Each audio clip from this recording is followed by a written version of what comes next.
Good morning, everybody. Pastor Johnson here at Trinity. Sorry the video is a little grainy and a little dark this morning, but I am in Trinity's basement right now, and rather than doing an interview, what we're going to do is take a look at one of Trinity's new walls in the hallway, learning hallway, and then I'll take you on a quick tour of one of the new rooms that's almost done. That said, though, wanted to take you to this particular banner where we have Goliath, and then it's hard to see, but David is sending his little pebble, little rock, and it'll hit Goliath and end up, well, destroying him. We were talking about this story last Sunday at church at Bible study, and there's so many different angles that you can look at David and Goliath, but one of the pieces that sticks out to me is when King Saul, who should have been the one fighting Goliath himself, when King Saul learns that David is willing to fight, King Saul brings him to his tent, and then he gives him a sword, all this defensive gear, and all this heavy equipment. And David starts walking around in it, and he clinks and he clanks, and eventually he says, "Hey, this is not gonna fly. There's no way I can wear all this. I'm gonna trip over my shoes if I wear this into battle." And so he takes it off, and David more or less goes into the battle defenseless. He's got like a staff, he's got some rocks against a giant, someone who was about 9 feet tall, who had a separate shield bearer, whose spearhead, not the spear itself, or the whole spear, but the spearhead weighed probably about 17 pounds, and a giant who's wearing close to 75 or even as high as 157 pounds of armor. David goes in with next to nothing. But what I really appreciate about that Saul piece, where he's trying to arm David with all this stuff, Saul fears that if David goes in without the right weapons, without the right armor, that he's not going to win, that he's going in blindly. And the reality is, when you look at the story of David versus Goliath, and then you think about Jesus, there are so many parallels. David takes on Israel's enemy. Jesus takes on Israel's enemy as well as our enemy, sin, death, the power of the devil. David takes advantage of Goliath's weaknesses, and he hits him right in the forehead where he didn't have any armor. And Jesus takes advantage of sin, death, and the devil's weaknesses too. When people saw Jesus dying, they assumed that they had made the wrong choice in following Jesus, or they assumed that when he was dead, he was dead. But Jesus proved them wrong. He not only went into the enemy camp of death and detonated a bomb, and then got out and rose from the dead, but he also took on sin. And not only did he live this flawless, perfect life, but he was able to take on our sin so that we did not have to die in the process. And so sin, death, and the devil, I can only imagine, are making the Macaulay Culkin face, right, as Jesus pulls off this stellar move and takes advantage of their weakness, like David took advantage of Goliath's weakness. The problem is, we end up being like Saul. Saul thought he had to arm David with the right equipment for him to win. Very often we come to Jesus of Nazareth, the Son of God, and we say, "Jesus, you need this, or you need to be like this in order to be the right Savior for me." So for instance, maybe we'll say, "Hey, Jesus, you say some really tough things. You say some things that are very offensive, that make me feel uncomfortable, or make me feel uncomfortable claiming you as Lord around my friends." And so we go to Jesus and we say, "Hey, you need to arm yourself with political correctness." Or sometimes we go to Jesus and we say, "In order for you to make my life okay, in order for you to win, I need this amount of money. So I need you to be an ATM for me."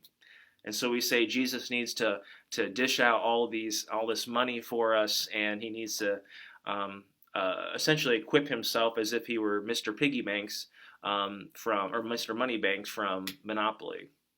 Or maybe we say to Jesus, hey, in order for my life to go well, in order for me to win, I need you to fix all my relationships. And I'm not going to forgive people in the process. I know I am 100% right throughout all of it. So what I need you to do is put your Dr. Phil skull cap on and then go tell people they're wrong. And so we go to Jesus just like Saul went to David, and we try to equip Jesus with all these different things in order to make him palpable or to make him win.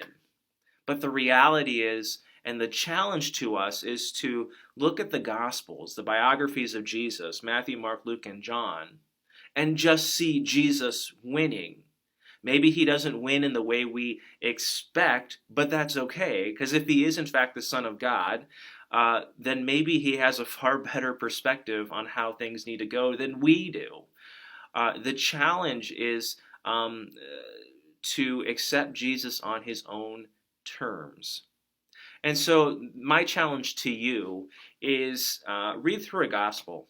You know, the month of February, read through a gospel. It doesn't matter if it's Matthew, it's Mark, it's Luke, it's John, whatever.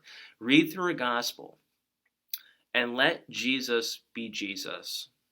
And what I mean by that is if you read something that's uncomfortable, Jesus says something that, makes you go, ugh, either I don't follow him where I should be, or if I take Jesus seriously, then that's going to make some uncomfortable tension for relationships. Take Jesus seriously. And if it's uncomfortable, let the uncomfortableness be there. Don't try to get rid of it. Don't try to equip Jesus with political correctness or something like that. Or when you come to the Gospels and you're reading them, whichever one you choose, bring your problems, but also don't be surprised if Jesus challenges you as you're reading the Gospel. And he says, look, you think your problem is this, but actually your problem is even more greater than that. And so Jesus might say, hey, I didn't come just to make you feel comfortable or to make you feel, rich for this life, but I'm actually building you up for a life that will never end, right?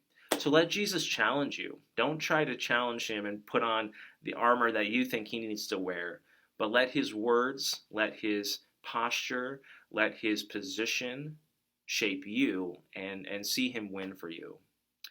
That all said, really quick, I wanted to take you on a tour of one of our rooms that is almost done as we continue with our basement project. We, of course, are very appreciative to Iowa District West, which is kind of our regional group of Lutheran churches and structure and whatnot. They gave us a goal of $10,000 of above and beyond giving, and they said, hey, we will match that dollar for dollar. So we received their gift, and I'm thankful for the generosity that's going to help make this space down here useful for our community, for Sunday school, and the big thing is our disaster response team. And our disaster response team will start meeting on February 1st. That's open to anybody. It can be Trinity members, Zion members. Heck, you don't have to be Lutheran to be a part of it. It's just a group that is going to take God's truth, that is, Jesus has died for us, therefore we can live for the sake of others. It's going to take Jesus' truth seriously and put it into action. So our alert team, Lutheran Early Response Team, or disaster response, is going to look for ways to serve in our communities of Manila, Manning, Aspinwall, Irwin. And how can we serve people locally? How can we serve people regionally? And how can we maybe even serve people nationally? That's going to be the big one. But that said, what I'm going to take you in is the Bethlehem room. And it's called the Bethlehem room because some of God's best plans came out of Bethlehem. Like King David was born in Bethlehem, and of course Jesus was born out of Bethlehem. So God's best plans came out of that city. So our disaster response planning team will meet in the Bethlehem room where we'll plan. So let me take you over there really quick. We're going to fly. Here we go. So we have some wonderful furniture that was donated, and we have some wonderful volunteers paint the walls, and we're really appreciative of that. We've got a whiteboard up there for planning. And really the last thing we are going to do is put up a TV to help us if we want to show any videos or maps of where we might be going. But this room is about ready for our first meeting on February 1st. So, that all said, thank you for joining me this morning. You'll be with Pastor Connor for the remainder of the week. And I believe next week we're going to be taking another trip to Florida and talking to a pastor who serves as a chaplain in a special nursing home environment. So, that all said, the Lord be with you, and we'll see you later.